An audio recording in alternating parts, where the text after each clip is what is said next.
Alright, so today's episode, we got a good amount of gravy for you. Hopefully we can bring some info to the table and kind of show you guys maybe something that can help you out in your drift adventures. So we got the panel wagon on the dyno. This is actually the same day as when we did the electronic boost solenoid. The only reason I'm making a separate video is because we need more revenue from YouTube, and you know, I'm always low on funds and I could always use some more revenue, so making a separate video will get more ad revenue, and you know, you guys are helping me out that way, so I appreciate it. Anyway, so we got the panel wagon on the dyno, we got it all tuned up with our new electronic boost solenoid. Dan just put a sick tune on it. It's nice and safe, and it's making the power it should now. So what we're going to do here, it's a pretty hot day as you can see. It's probably around the 20 to 25 degrees Celsius mark. So, I wanted to show you guys if it's possible, and I actually don't even know this yet, if it's possible to take a spray bottle once you get heat soaked, because, you know, being a drift car when you're at the track, sitting in the lineup, you know, hot lapping your car, sitting in the drift lineup, you know, waiting to go on the track, and your car is just, you know, basically sitting there heating up, no air coming through the intercooler or the radiator and that kind of thing. I want to see if you could bring a ice-filled spray bottle and simply get out of the car while you're waiting in lineup and spray your intercooler off. I want to see if that's going to make a difference in the power levels. So really simple test. What we're going to do is get the car on the dyno all heat soaked. So we're going to do a couple runs, get the intercooler kind of heat soaked. Then I have my ice-filled spray bottle over there. I'm going to give it a really nice spray, and we're going to see if it changes the dyno graph at all. So really interesting. I've never actually thought about doing this when I've been at the track, and I don't know why I haven't before, because I feel like it's going to make a difference. Dan doesn't really think so, and the reason he thinks this is because this car with this setup is actually not super bad as far as air intake temps go. Having a big turbo like this and a really good efficient intercooler setup, my intake temps on the dyno pole, even with a bit of heat soak, were around like the 36 degrees Celsius mark, which really is not too hot. Generally you will make more of a difference going from, say, 30 degrees Celsius to 60 degrees Celsius rather than 0 degrees Celsius to 30 degrees Celsius. Once you get up in that heat, the loss of power becomes even more apparent. But I really want to see, this will be super interesting. We'll soak off the intercooler and see if it makes even the smallest bit of difference on the dyno.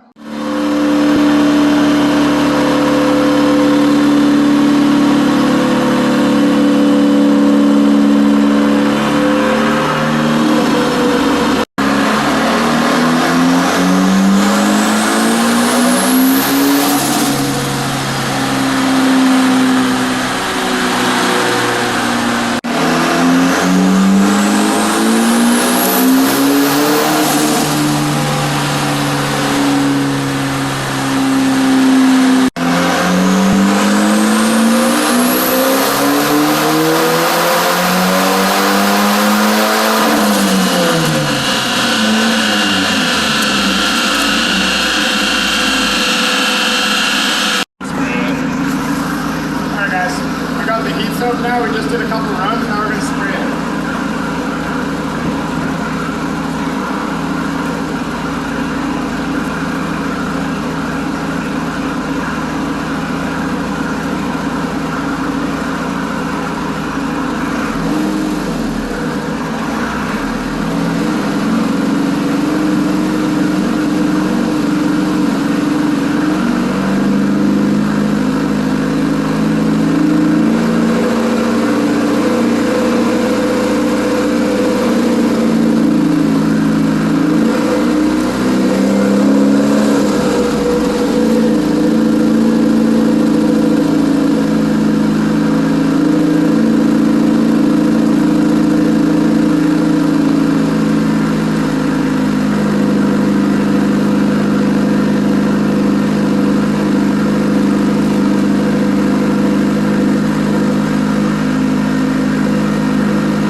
really cool. We got our test pretty much finished here. We did a couple pulls. So what we did is we got it all heat soaked. We did kind of got the boost up on the dyno and just sort of held it with the dyno brake. Got the intake air temps up to 40 degrees, and he did a run. So we got our graphs here, kind of going to show you the difference, and there is a pretty good difference, believe it or not. So I actually do think I will bring a spray bottle to the track with me now, and then kind of, you know, once my car does start warming up and getting heat soak, I think I will hop out and soak off the intercooler with, you know, a ice cold bottle of ice water, so we can spray it and that kind of thing. So looking here, we got on our one run 274 wheel horsepower, so that's our that's our cold run. So that's after I sprayed it with our ice water. And before, we don't got numbers laid up right here, but it was in the 265 range. So we gained essentially 10 wheel horsepower, which you know, for a simple spray, obviously this change is going to be much more drastic, the bigger difference in temps. You know, if you really heat soak your car and then you bring it into the pits and you know, you let it cool down, and let's say we spray some cold water on the intercooler, it's going to make a more drastic change. Obviously the difference in air intake temps is going to be pretty much a direct show on the dyno graph. So but yeah, really cool. I figured I'd just do this because we had it on the dyno. It was really simple. So maybe you guys, you know, might think about bringing some cold water and some ice and a spray bottle to the track with you, because as we can see, it actually did change it. Dan didn't change the actual physical tune, you know, on the computer or anything like that. So it's literally the same tune, the same boost setup, all that kind of thing, just colder air intake temps. So we were able to get them down to around like the 33 degrees Celsius range. So it's about a 7 degrees Celsius difference.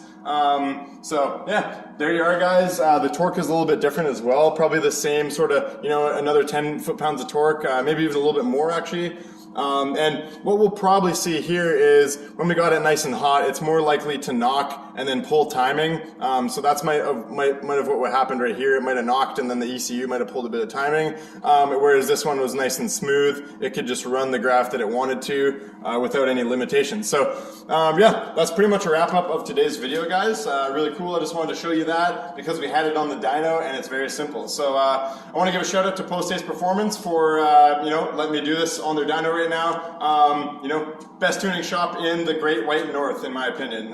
They have done all my cars in the past. They have tuned Miss Huff, Panel Wagon, Goldie back in the day, and I think one more of my cars. So it's always been great. You know, they always run in tip-top shape once I get them off the dyno at Post Haste here. So if you guys need cars tuned, you know, you need projects worked on, any sort of mechanical work, wiring harnesses, the whole 9 yards, it's a full performance shop, and they do basically everything. So give them a shout. I will put their website link in the description of this video, and here is their phone number right here if you want to give them a shout.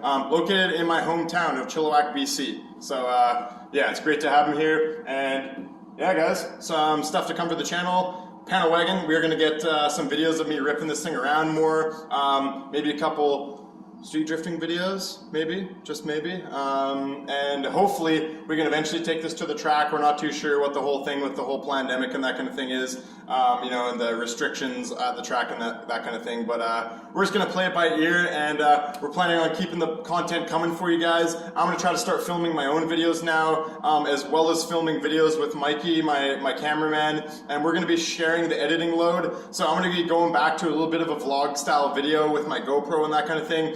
Just doing stuff in the garage. I want to get more content out of the simple stuff that I do day to day, like working on my car in the garage, just the really minor things. There's tips and tricks that I'm sure I could have given you guys when I'm just wrenching on my own cars that I really should be filming. So I'm going to try to do that for you guys. We're still going to have the cool videos with my good friend Mikey, who's going to be filming for me, and I'm just going to be pumping out more videos, so just more content in general. So anyways, guys, I'll leave you there. Like and subscribe for hot, sweaty Volvo buns. Peace out.